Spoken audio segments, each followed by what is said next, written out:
This is the Action Movie Guys podcast, bringing you action movie reviews from across the decades, plus box office numbers and insight like never before. And now, your hosts of the Action Movie Guys podcast, Alex and Nate.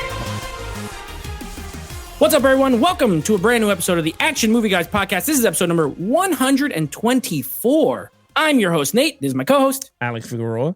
And in this episode, we're going to be continuing on with our Mark Wahlberg month with 2003's The Italian Job, directed by F. Gary Gray, starring a bunch of cool people that we'll talk about when we review the movie. But first things first, you guys know the drill. We got to let you know how much money this movie made, and we got to let you know what the critics and the audiences thought of it as far as the critical reception. So, Alex, please, I'm pretty sure this was a pretty good hit, but I have literally no idea how much this movie made back in 2003. So please share. All right, so here we go. The Italian Job from 2003. Domestic, $106 million. International, $69 million. Worldwide total of $176 million on a budget of $60 million. Okay. Domestic opening of $19 million. Well, that's solid. You know, if you go by the classic metrics of if your movie makes $100 million, it's a pretty good hit. This was a pretty good hit. This is what you would call a solid double. You know, if you're a baseball guy, it's a solid double to the wall. Not a home run, good solid double. Yeah, I'm not surprised. I'm surprised the international was so low, though, because it's called The Italian Job. You know, a lot of times, like those overseas people, whenever you have movies that happen in Europe or anything, they always go out to see it. So that's a little underwhelming. But either way, okay. It's a little underwhelming. But either way, let's go ahead. Let's go to some critics and audience scores. So this one is pretty good, especially compared to the last few movies we've done with the Transformers and stuff. Critic score, 73%. Audience score, 80%. So once again, audiences like a action adjacent film more than the critics, but the critics like this movie. It's a 73%. Yeah, I mean, when we do the review, we'll know why. But again, people got to realize that this was a remake to The Italian Job with Michael Caine, right? Yeah. Michael Caine was the original Italian Job. So I'm very surprised that the critics was very high on this, because normally they would be like, oh, this is a 30 or 20 and, you know, blah, blah, blah. But you know what? It doesn't hold up to the original at all. Yeah, Michael Caine was a 10 times better actor and blah, blah, blah. But yeah, I agree. But let's get to the actual meat and potatoes and see. Meat and potatoes. We're going to take those numbers. We're going to throw them into the old potato sack. And we're going to get some fresh potatoes out. And we're going to tell you here on the Rotten Potatoes how we score it. So, of course, I'm hosting. So Alex gets to go first. Now, Alex, Mark Wahlberg is essentially the lead, but this is really an ensemble movie. So I guess we'll score him, but also just kind of talk about the cast in general. All right. So I gave it a 5. And the reason I gave him a 5 was he was really good in this movie. He played Charlie. I had it right? Yeah, he played Charlie. And he is like the planner. He plans all it's weird because in the beginning of the movie, Donald Sullivan was the leader of the group. He went to prison. And then now all of a sudden, Mark Wahlberg stepped up and he planned the first Italian job, the heist. And he did a great job. And he's like the planner. Jason Statham is the driver. Most Def is the Def bomber. He does the bombing explosion. Seth Green is the hacker. And then Charlize Theron later on becomes her dad. And she's the one that could crack into safes. So that's the whole team ensemble. First of all, the cast is amazing in this movie. They are 5 on its own. Charlize Theron is so gorgeous in this movie. I'll tell you right now, gorgeous, amazing actress. We always talk about her here in the movie, Action Movie Guys.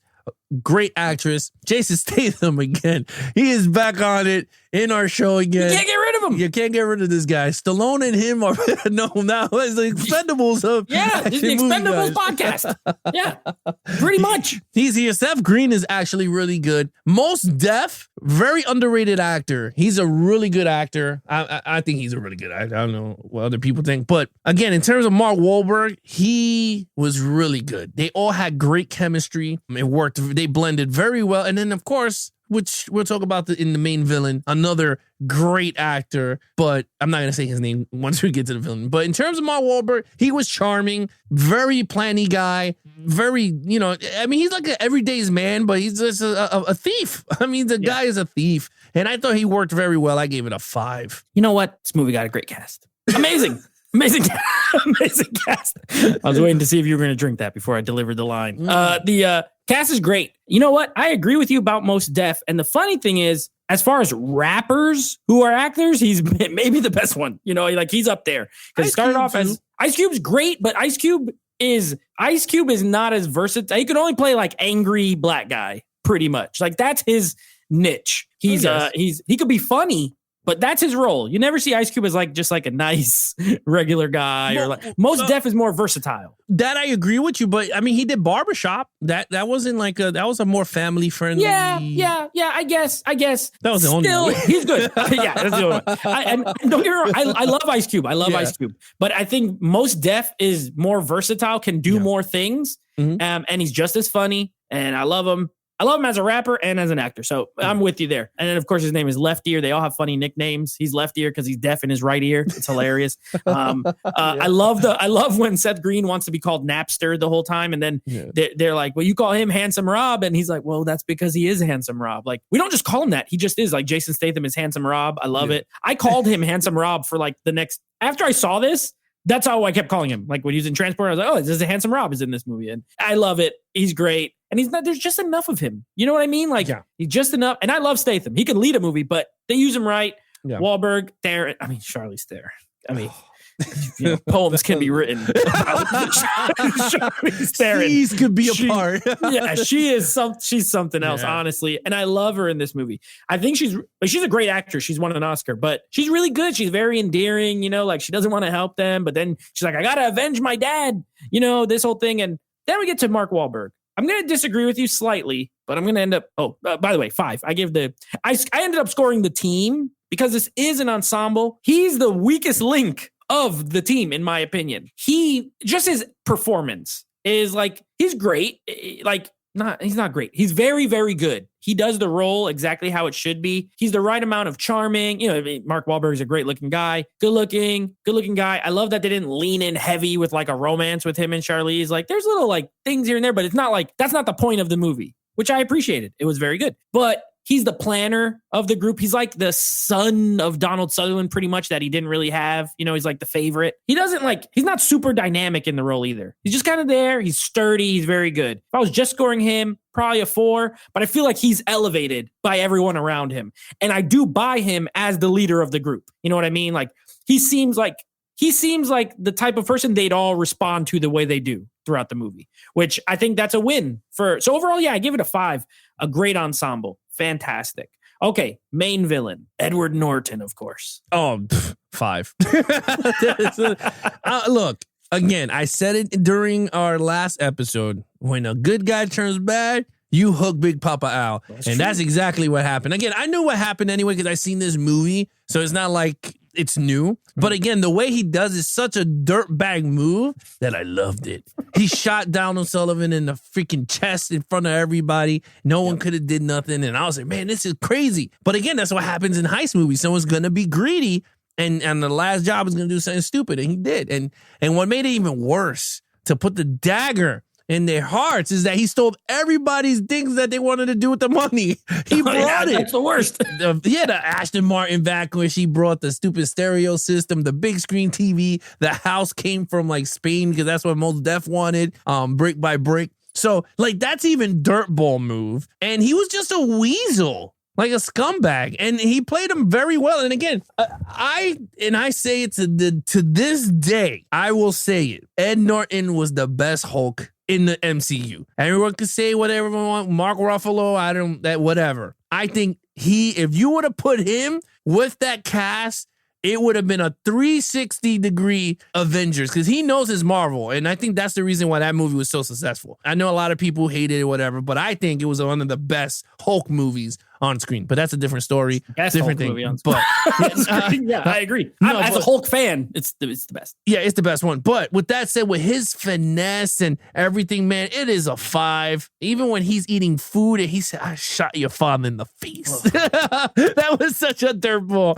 And you ain't gonna do nothing. And I loved it. A 5. Yeah, when we look back over the 123 previous episodes, I can honestly say we've had some good villains, but there's a lot of movies we haven't watched yet that have like the great villains. I don't give out 5s very often for villain because honestly, it's like we just haven't seen him that much, in my opinion. But that changes right now because I agree. I think he's great. And he's, you know what he reminds me of? If he was like a wrestler, he's just like a heat magnet. He's not threatening. He's not scary. No one's going to be like, this guy's going to beat Mark Wahlberg in a fight. He's not even going to beat Handsome Rob in a fight. He's probably not even going to beat the deaf guy in a fight. But gosh darn it, if he doesn't just make you hate him. The true villain in this movie is his mustache, first of all. I absolutely hate his little skinny pencil mustache that he has the whole movie. Oh, he knew. Edward Norton knows what he's doing. He's like, I'm going to grow this mustache. I'm going to look like so annoying. And it worked. It really worked. When he's hitting on Charlize Theron when she's just trying to, she's not really trying to fix the cable, but he doesn't know that. And he's like hitting on her. I'm like, oh, what a slime. He's just so slimy. But the reason he gets a 5, and normally slimy guys, I'll just give a 4, right? Because it's like, but he literally murdered the guy right in front of everybody. He stole all, he did have a plan that worked. He executed a plan that got him all this gold. He pretty much until the end, and he was by himself pretty much. He probably had some underlings, but they had like this team of, and look how hard it was for them to even get his stuff. The helicopter scenes are great at the end. He was in it. He was willing. Was he tough? No. But he murdered that dude at the pawn shop. Like, he's not just a guy who just is in charge of people. He kind of just, he does his thing, and he's such a weasel. He's such a weasel. But he's such a great actor. When you get a great actor to play a villain, period, it usually turns out pretty well. And I agree with you about the Hulk thing. I would have died to have seen him in the rest of the movies. And I like Mark Ruffalo, but Edward Norton I think he's one of the best actors. I know he's like got a reputation for being like hard to work with and controlling, but hey, he's good at what he does. So I loved him. I gave him a 5 as well. Okay, now action.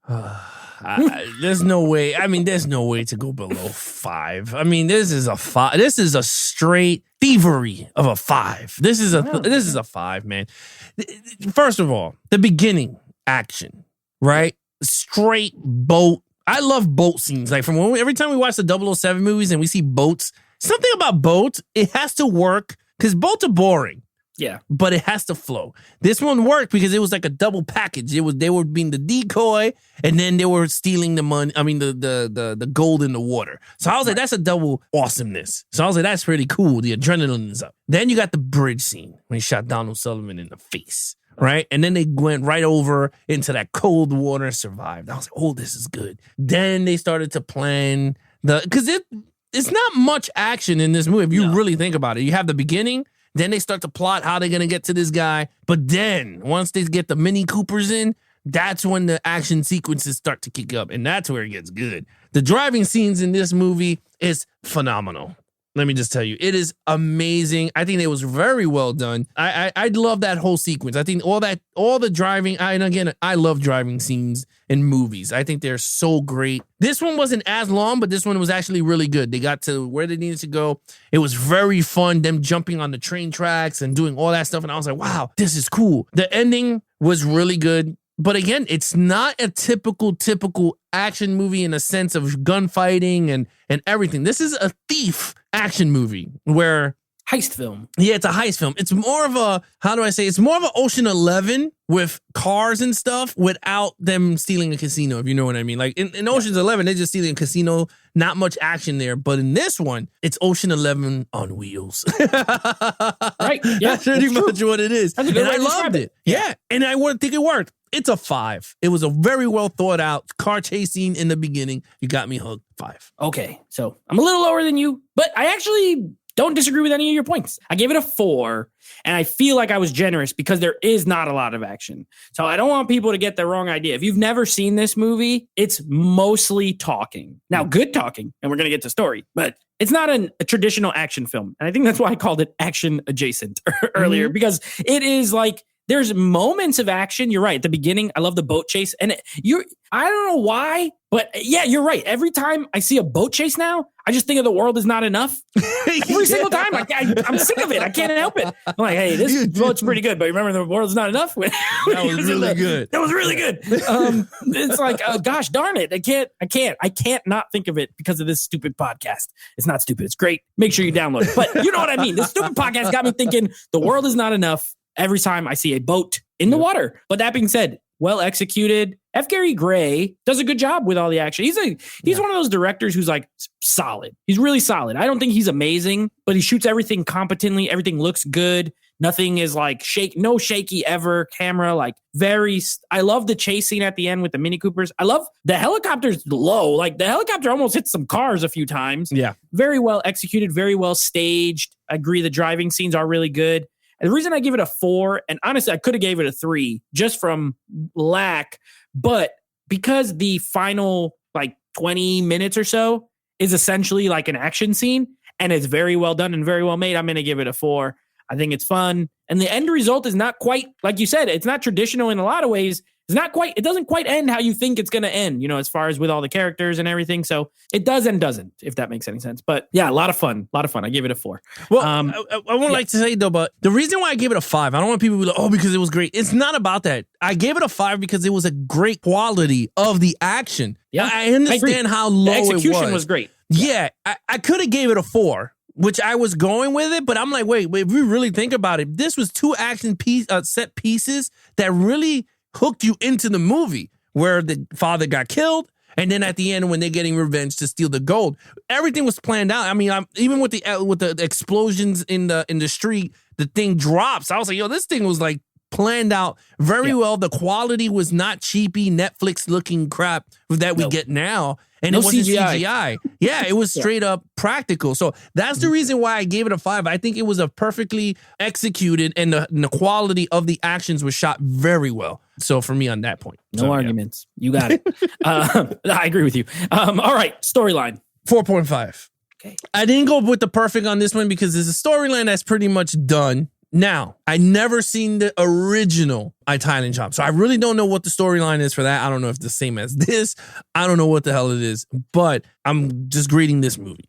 Mm-hmm. I gave it a 4.5 because the storyline is very well thought out. I thought it was very well good. I love the chemistry between all the characters. The villain, because the villain was part of that team, and it got greedy and left the team and took away their money. I thought that was all generic.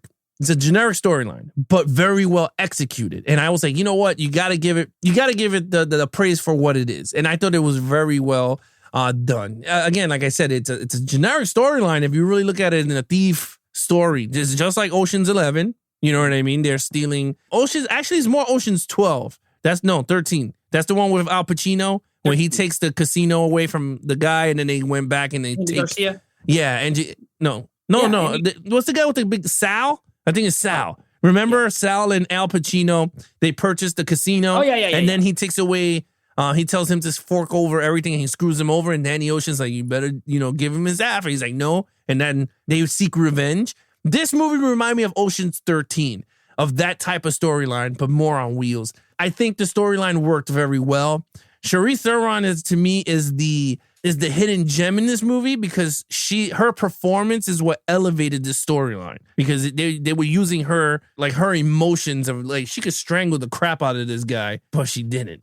And I love that date scene and her going into his house and it worked so much well. I think the elements, the cast, everything worked so good. And I had to give it a 4.5 because it was perfectly executed from the story wise. I thought it worked very well. Yeah. So this is funny because we're going to flip flop a little here. I gave it a 5. I thought, yeah, I agree with everything you said. It is, for me, yes. As far as heist movies go, this doesn't reinvent the wheel at all, but the script is really good.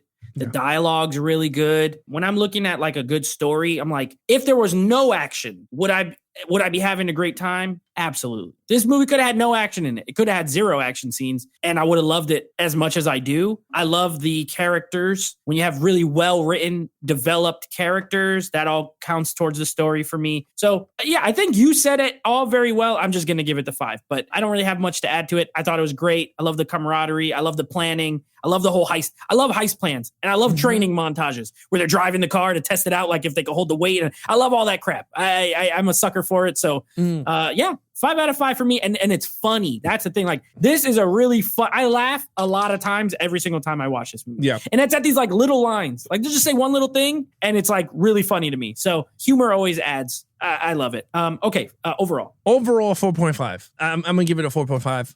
It's not a perfect movie because I just deducted the half point because it's not an original storyline. Mm-hmm. Other than that, it is fun. I recommend this to everybody to pick this damn thing up. Again, I'm still shocked to this day that we did not get a 4K disc on this damn movie, but digitally on Amazon Prime, if you guys want to, they have the 4K version on Amazon Prime. Nowhere else. I saw it on HBO Max. It's available now, but the quality, I put it on the Patreon chat room. It is 4K looking. It looks stunning. They have a 4K digital. That means a transfer exists. They have done restoration on it or something. Could be an anniversary release. I want it. Yeah. Paramount, right? This is a Paramount. Is it a Paramount film? Yes, Paramount Pictures. Oh, they might do it. Paramount does 4K, so they might do it. Could be in the future, but I give it a 4.5. It's still amazing. Still holds up till today. This is one of those movies that has elements that I gave 5 to, but I agree with you. I have a 4.5 for my total score. It's a 9 out. I always think, of course, in 10s. 9 out of 10. It's not perfect, but it's not even that it's not perfect. It might be perfect for what it is, but it's not so elevated that it's worth a 10 to me, if that makes sense, right? Like, it's a good, very, very good heist movie, but it's not a game changer. It doesn't do any. If this did something new or something crazy, probably would have been a 10. Like, keep it the same cast, but like did some kind of crazy twist on it. This thing's a 10. As it is, you know what's going to happen. You know who's going to win. You know who's going to lose. The fun in it is getting there. That's the fun, and watching this group of people do it. So, yeah, even, I was remembering, too, the scene where Seth Green's in the car with Jason Statham, and he goes to talk to Becky, and he's doing, the impression of, what they're saying. Mm-hmm. All those little things, this is just a movie that's great to throw on and just watch it. It's not too long. It's under 2 hours. You're going to be entertained. It looks nice. A lot of great locations. You got LA. You got Venice. They're over, Venice with the water Italy. And everything. Mm-hmm. Yeah, it's great to look at. It's fun. I don't really have any major problems with it. So I give it a 4.5 out of 5 as well. I think it is I've loved it ever since I first saw it. And I saw this back in 2013 when I was only a teenager. So this movie is great. I've always loved it. What's your total points? 24. Flat 24. We're close. I have 23.5. So, 23.5 out of 25. I'm glad we did this instead of Pain and Gain, to be honest with you, because that would have got an action 1, and the rest of it. I kind of knew that movie was just straight comedy. I didn't remember action that much on it. Yeah, it's just a dark comedy. Yeah. This is a better mix, and it's a better movie. This movie's better. Yeah. So, I love The Italian Job. I was watching this with my cousin earlier today, and I was just like, I wish this got a sequel. Even now. I was just going to ask you that. Yeah. So, look, if you think about it, because I was telling her, I was like, look, let's think about this for a moment. Mark Wahlberg is still a big star. He's a star. He's a lead. You could put him as a lead actor. Charlize Theron is probably bigger now than she was then and still is amazing. Jason Statham is way bigger now than he was then. Not that he's A-list, but he leads his own movies now, and he was just like a sidekick in this. Mos Def ain't doing nothing, so he's available, I'm sure. You know what I mean? He's not busy. And Seth Green, not busy. I mean, I know Seth Green does stuff, but he's not in a bunch of movies anymore. They're all still relevant enough. And Edward Norton, too. If they brought him back as some villain way. He escapes. Yeah, either he escapes or he mentors the next villain or something like that, right? Or he gets out of jail and he has to help them. No, he's not in jail. Remember, the guy the Russians took him. But let's say they put him in a Russian jail. They put him in the gulags or something. You know what I mean? And let's say he escapes and he has to help them with the next job. Anything. There's so many things they could do, but all this cast is still so viable to do a new movie that even if they're just old, look at Donald Sutherland in this movie was old as dirt, and he was in The Heist. Yeah. So they're all younger than he was. So let's get Italian Job 2. We'll call it the French Job or something. I don't care. They go somewhere else. Yeah, it's another country. The German Job. I'm in. Tickets sold. I would love to see a sequel to it, to be honest. F. Gary Gray, same director, everything. I'd watch it, definitely. I'll definitely watch. If they would have did a sequel, I would, hands down. But do you think it's too late? In 20 years. Ages? Yeah. I think it would be, unless they're mentoring their kids or something. Remember, though, they're not allowed to do a ton of action. All they do is driving, really. So, well, you know what? Do heist. Ocean 13, they were old and it still worked. I like all of them, but yeah. No, I agree that you're telling me what I want to hear. They're old. They don't have to do hardcore action. No. All they're doing is planning heists and driving. Old people. If Donald Sutherland could do a job, they could do a job now. I agree with you. You know what? You know what? Ocean's 11, the original, had Sammy Davis Jr. with his glass eye. Yeah. So you could really, he could only have one eye. Yeah, he had one eye. He did a job. So come on. And this is not the type of movie, like sometimes they say, well, the sequel took too long. Nah. This was a one-off movie. Yeah.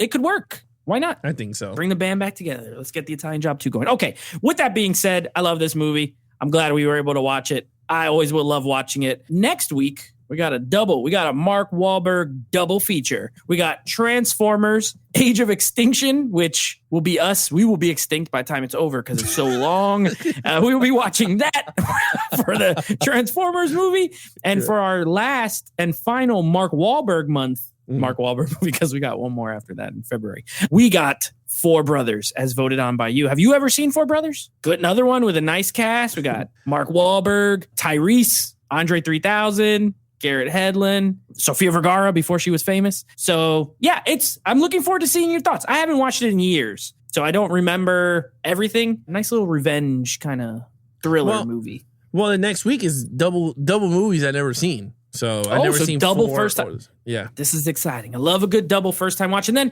just to give you guys a little preview of February, okay, after we finish Transformers, we begin our journey into the Superman films. We are going to be watching all movies with Superman in the title. So Justice League's not included, but it's all the 4 Christopher Reeves movies. Superman Returns, Man of Steel, and Batman vs. Superman, I believe. I think it's a total of 7 or 8, something like that. So we're going to dive into some... We don't do a lot of comic book movies here. Nope. I think we've spared you guys because everyone does comic book movies. You know what I mean? Do, yeah. But at some point, we got to touch them a little bit. So we're going to be doing some Superman. And then, of course, February, Black History Month. Like last month, we are going to be doing African-American leads. We got some more Denzel coming. We got some Denzel. And then I don't remember the third movie, but I do know we got a really horrible comic book movie. We're going Halle Berry's Catwoman that month. So that's going to be probably bad, but we're going to honor. We're going to honor Halle. We're going to honor Halle. Yeah. What if we haven't watched it in so long that now it's good? What if it transcended? I don't know. You know what? I don't even think I've seen the whole movie. I think once she plays basketball, I turn it off every time. So it cannot be worse. It can't be worse than Transformers 2. Well, maybe.